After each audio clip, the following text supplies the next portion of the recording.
I left my husband. This marriage has been causing me so much stress and affecting me for months.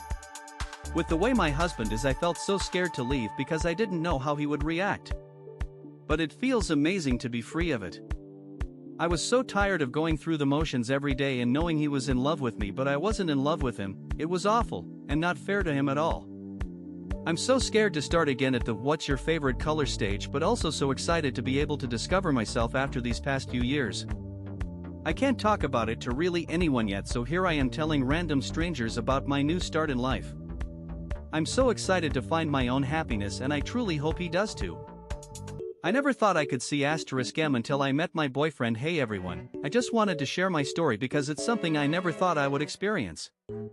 I, 25F, always thought I was emotionally repressed and never really felt true pleasure. But then I met my boyfriend, 24M. He was cute and funny, and he managed to break down all of my walls, both emotional and physical. I never thought I could see *M from penetration until I met him.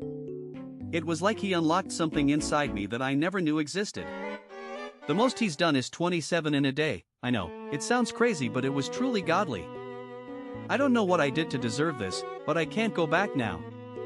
To all my gals who are in orgasmless relationships, trust me, there's more out there. Sincerely, from a girl who never thought she'd come from penetration.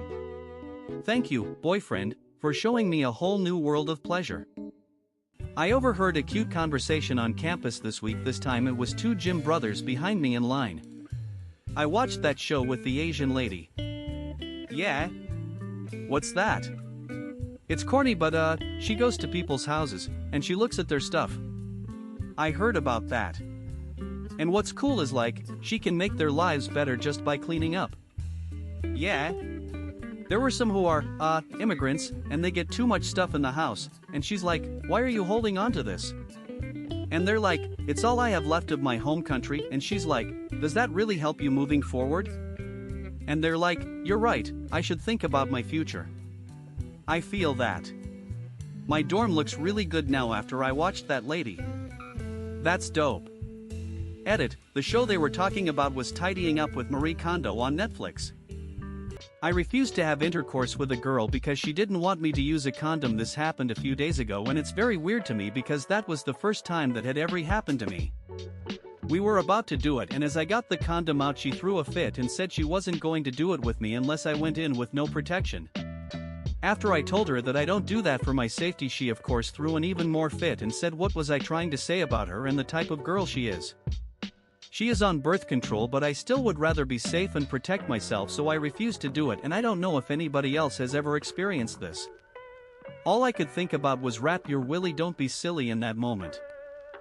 I used to hurt my cats as a kid, and now as an adult, 29, I think back on it and want to cry. When I was a kid, I used to hurt my cats.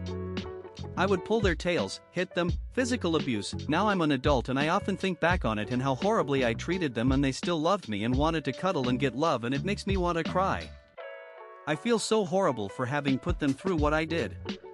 I wish I had never done any of that. How do I stop feeling guilty about this? Edit, holy cow, I wasn't expecting this much from everyone. Your comments and advice have all been very helpful. I loved my kitties and they have since passed of old age. I miss them terribly and think about them a lot. I'm going to bring up this issue with a counselor when I get the chance and work past it. Thank you everyone. I want to be a topless maid. Hear me out. I saw this girl on TikTok do it and it honestly seems like the perfect job in theory.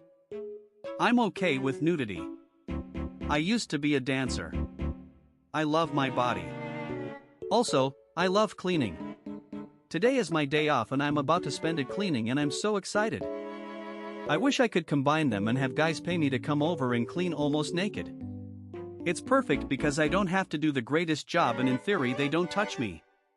I can do something I enjoy while being cute and sexy, and I make a lot of money and leave. Of course I don't think I can ever actually do it because that's so dangerous. Maybe if I could hire a bodyguard, but I don't think that would be cost effective, but I'd want to pay them well. Maybe one day it would love it. I'm grateful for Andrew Tate. The title says it all. I'm so glad that he exists. I'm so glad that a huge percentage of guys are watching and learning from him. He's changed my life forever and he'll never know it. You see, a huge amount of people agree with everything he preaches and they make being a top G their personality. As a result, the number of insufferable douchebags has gone up exponentially and they're easy to identify. He's made picking friends so much easier. It's easy to identify people who I'd rather not spend time with. Thank you, Andrew Tate, you've made life easier. Edit, cause a lot of people are getting pissy. This is a lighthearted half joke. I'm not fucking thanking his alleged r*PE victims for their sacrifice. I just realized that a lot of people are following him. I don't like these people, and thought I'd have a bit of fun. I'm so mad at him for this. I've cried, been disappointed, felt disrespected, sad, hurt, and lately angry and resentful. Guy I slept with removed his condom during S*X when I briefly left to use the restroom.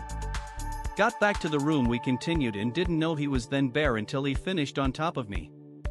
I felt so gross. I've had to take a high dose of hormones on Plan B pill and now my cycle will be all screwed up. I don't want to put extra hormones in my body and deal with the side effects. On top of that, I have to worry about STDs. Been struggling and calling places all day today to get affordable quotes on testing and come to realize I'd need to test not only in a few weeks but again in a few months. I hate this dude and feel so alone in this. I'm a girl, I identify as female, but I'm obsessed with what it would feel like to masturbate with a P*NIS. So since I started watching porn when I was 16, I would always put myself in the position of the guy, and imagine the sensations of my C** as the sensations of the P*NIS. I just want to feel my arousal physically change my body by literally making me hard. I want masturbation to not be small movements with my fingers but big gripping juts of my hand and wrist. I want to feel liquid, not squirt. Thank you very much, burst out of me as a congratulations for having reached my goal. I want to have a whole S length of me be the object of pleasure instead of a tiny knob or a G-spot. Like anal whilst being J** off sounds so much better than rubbing my C** it whilst riding a guy. Ick, I want a D**ck. Thanks for listening to my TED Talk.